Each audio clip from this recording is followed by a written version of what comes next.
When watching pirate movies, we often wonder why they wear such strange hats. And in fact, its history is quite interesting.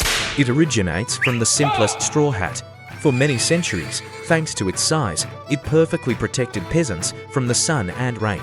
Everyone loved wearing it, from farmers to merchants. Knights in red-hot armor were very envious of them. In the late Middle Ages, pikemen and musketeers appeared, replacing their armor and steel helmets. The large leather hat perfectly protected the musketeers from the sun and rain, but was uncomfortable due to its size. A little later, one corner of the hat began to be turned down because it interfered with carrying a musket on the shoulder.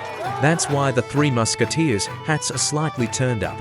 But the wide hat continued to interfere with seeing and aiming in the jungle, and it often fell off the head.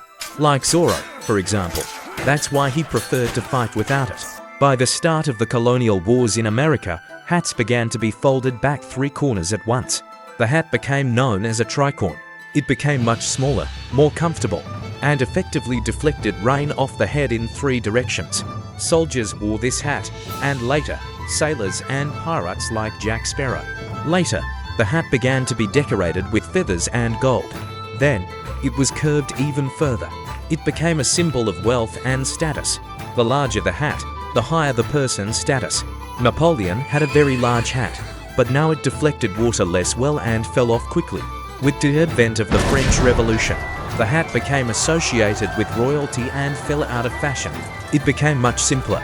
Cowboys and sometimes army officers began wearing it. Later, it transformed into a cap. In the 20th century, helmets finally replaced hats. Although in the British Army, helmets were somewhat reminiscent of steel hats. They were retained in this form to protect against dust,